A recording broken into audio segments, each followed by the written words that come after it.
Salam sejahtera untuk semuanya. Saya Dr. Bahrul Amik SMH, pengajar mata kuliah Filsafat Hukum. Kali ini saya ingin membahas tentang hukum dan keadilan.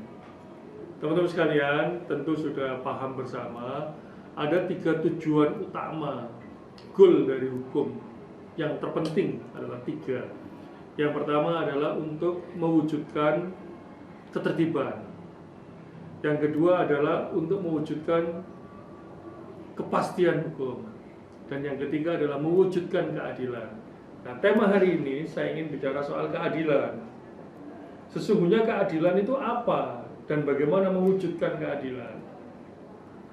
Teman-teman sekalian, bagi orang yang belajar hukum, ngomongin adil itu penting. Bahkan orang Islam juga penting karena dalam Islam Al-Quran menyatakan I'dilu huwa aqrabu littaqwa.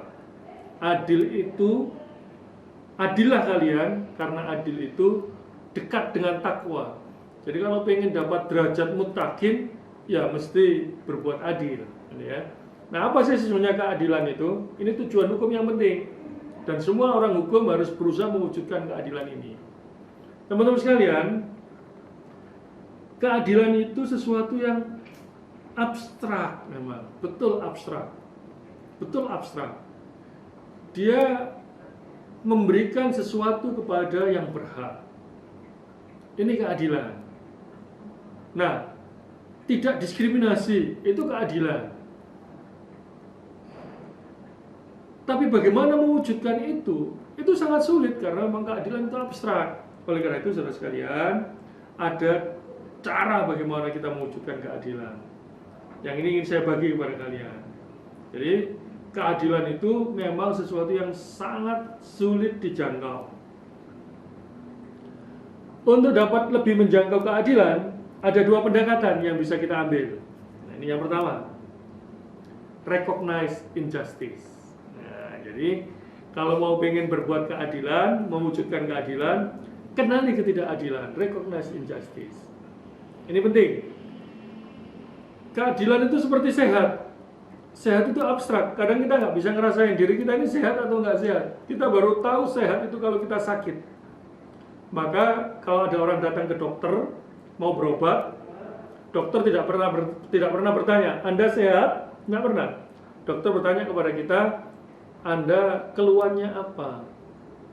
Oh, kepala saya sakit, perut saya mules, bla bla bla bla bla.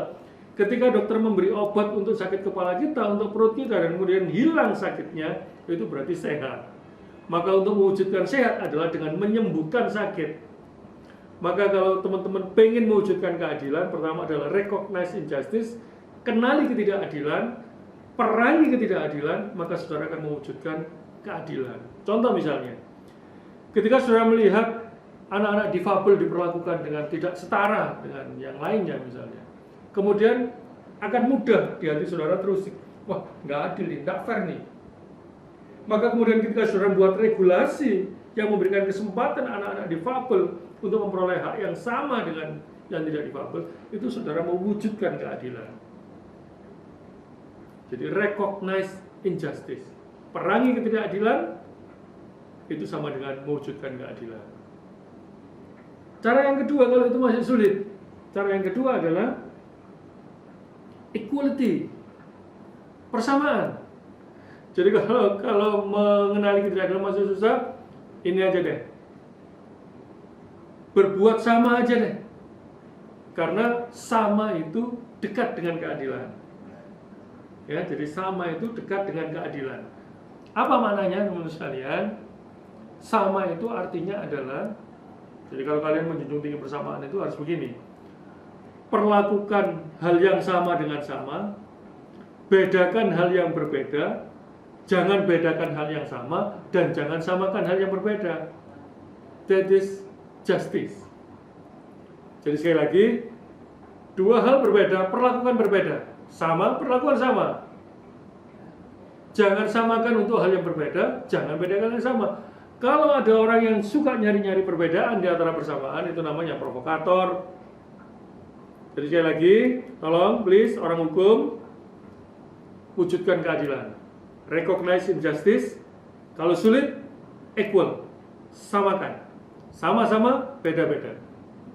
Itulah sedikit tip untuk mewujudkan keadilan. Dan hukum memang dibuat untuk mewujudkan keadilan. Terima kasih. Assalamualaikum warahmatullahi wabarakatuh.